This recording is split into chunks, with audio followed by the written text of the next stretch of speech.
warahmatullahi wabarakatuh. Perkenalkan, nama saya Herman Saputra, biasa dipanggil Putra atau nama di lapangannya itu Ucok. Saya kenapa dipanggil Ucok?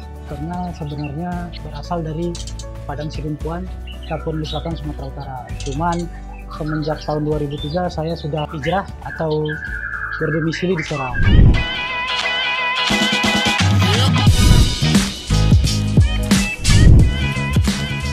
Untuk alamat ternakan sendiri itu ada di Serang, Banten, di Kelurahan Sepang, di Perumahan Permata Sapira.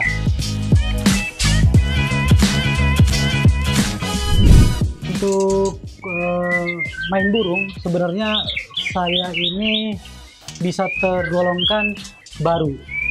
Awal mulanya itu saya main ke lapangan itu di tahun 2014, terus 2 tahun berselang saya sempat vakum. 2 tahun berselang waktu saya vakum, saya akhirnya traveling. Cuman dari tahun 2018 itu saya kembali lagi main burung, saya kembali ke lapangan. Nah, untuk ternakan ini sebenarnya asal mulanya itu karena keadaan kita yang pandemi atau COVID.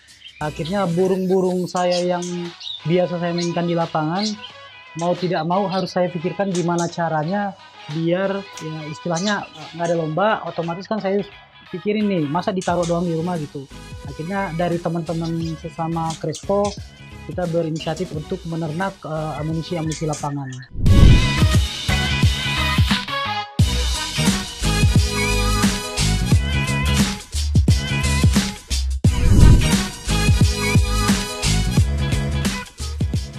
Untuk lamanya Crespo Farm ini baru sekitar 8-9 bulan lah. Awal mula berdiri kandang itu di September 2020. Sampai sekarang itu berarti baru sekitar 9 bulan. Beberapa indukan sudah berproduksi. Contohnya Raden, Sniper, Raja Toba itu sudah ada produksinya, udah ada trotelan. Nanti bisa kita lihat.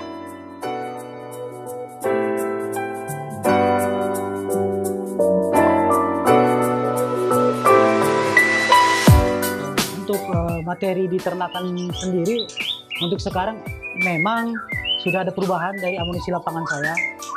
Yang tadinya amunisi lapangan itu yang saya niatkan untuk diternak itu ada Marco, ada Raden, terus ada juga Batman.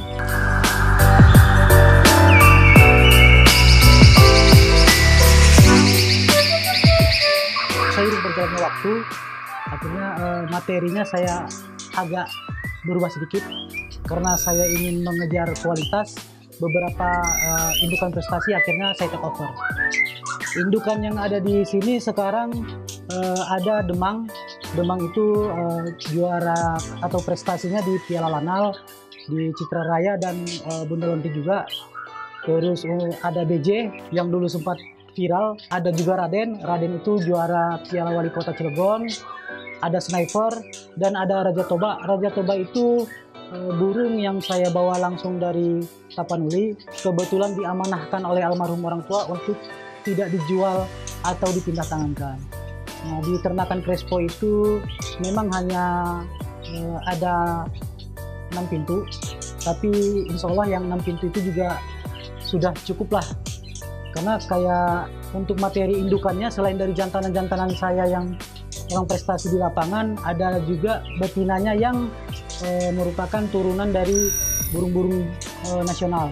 Contohnya untuk yang dipasangkan dengan BJ ada Begal dari SWD Klaten, terus ada juga Raden dijodohkan dengan Lidati. Di lain dari itu ada juga betina yang saya ambil dari sesama anggota APBN Korwil 2 Banten. Kebetulan saya salah satu anggota dari APBN Korwil 2 Banten.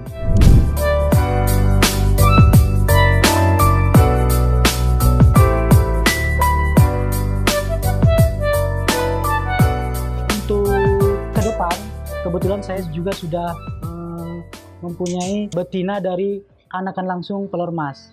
Cuman untuk saat ini sementara saya rawat dulu hingga pada saat masanya sudah pas baru saya akan jodohkan.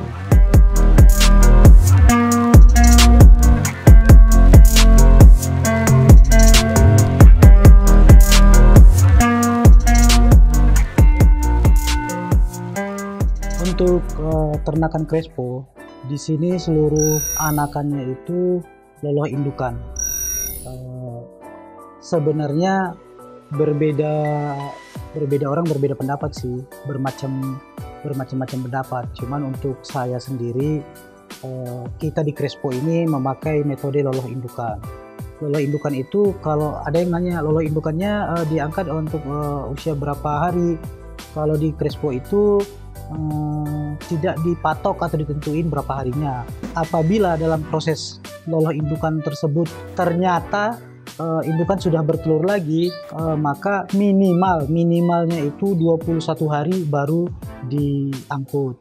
Tapi apabila belum bertelur lagi, maksimalnya di Crespo ini 30 hari baru diangkut. Menyambung untuk masalah pakan, jangkrik yang diberikan di sini itu biasanya kita berikan pakan. Jadi dari jangkrik itulah media penyalur ke burung yang ada di ternakan ataupun untuk anakan-anakan. Pakan-pakan yang kita berikan ke jangkrik itu berupa pepaya, toge, terus apabila cuaca lagi dingin atau lagi musim hujan, biasanya kunyit lengkuas juga. Itu untuk beberapa pakan yang kita berikan ke jangkrik. Jadi tidak tok jangkrik doang, tapi jangkrik itu kita berikan pakan juga. Nah, untuk sekali seminggu biasanya selain dari yang tadi diberikan juga toge agar lebih bagus lah produksinya untuk produksi betinaan. Kira-kira seperti itu.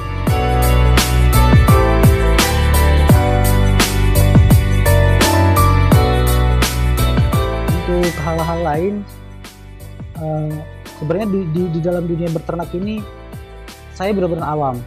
Cuman saya berusaha belajar dari peternak-peternak senior yang lain, menggali ataupun sering sharing lah agar si murai ini cepat berproduksi dan dalam produksinya pun tidak ada terkendala.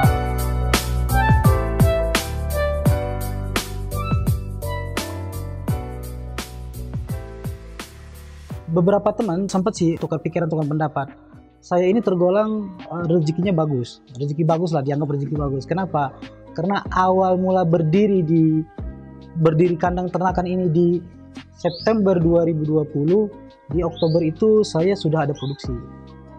Tapi memang karena cuaca hujan dan pengalaman saya masih kurang, untuk tetesan pertama itu akhirnya mati pada usia 24 hari.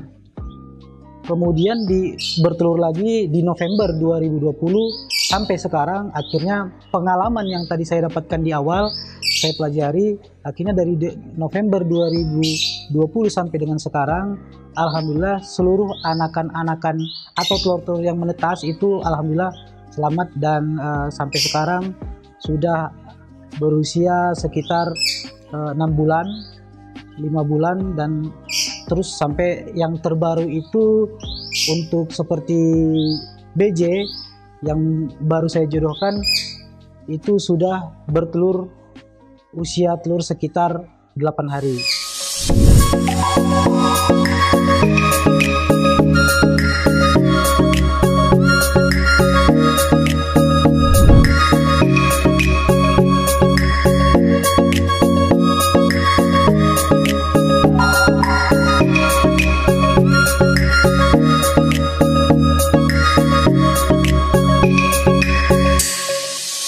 Untuk indukan yang ada di Crespo rata-rata ya lumayan bagus ya. Maksudnya lumayan bagus tuh produksinya banyak. Jadi rata-rata indukan betinanya itu bertelurnya 34 dan itu pun yang 34 itu bisa dibilang semuanya menetas gitu. Jadi telurnya itu rata-rata 34 dan 34 itu semuanya menetas. Jadi kalau untuk yang lain kan dia ada yang telur 4, entes 2, entes 3, entes 1. Kalau di Crespo ini alhamdulillah telur 4 rata-rata menetas. Jadi pengalaman yang saya sudah jalani seperti itu.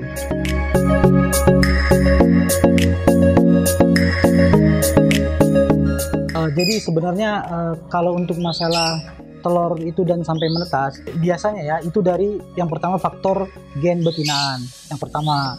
Yang kedua dari rawatan betinaan. Jadi betinaan itu sebelum diternak itu pastikan dulu usianya sudah mencukupi.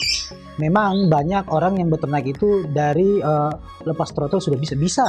Kalau masalah bisa atau tidak itu bisa. Tapi kalau dari pengalaman saya dan sharing sesama teman-teman yang ada di Korwil APBN Banten 2 ini, usahakan betinaan itu yang sudah mapan. Yang kedua, usahakan juga kalsium.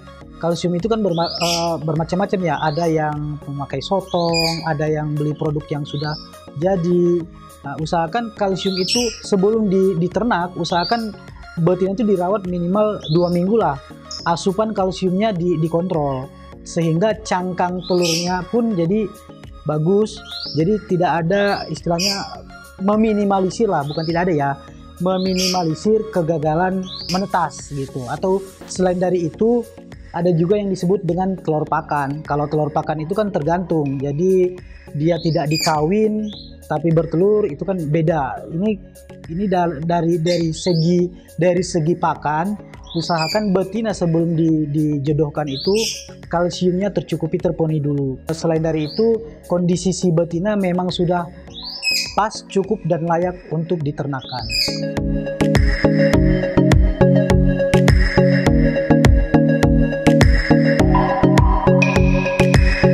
Untuk kesulitan sampai saat ini, alhamdulillah ya, nggak tahu ya, mudah-mudahan jangan deh. Untuk kesulitan alhamdulillah nggak ada, karena seperti yang saya bilang pertama tadi, ada anakan yang mati itu menurut saya wajar, karena saya benar-benar awam dan pemula di dalam beternak murai. Di luar dari itu semua alhamdulillah saya lancar dan tidak ada kendala atau masalah sih. Karena dari beternak murai 1 bulan saya jodohkan pun sudah berproduksi sampai dengan sekarang.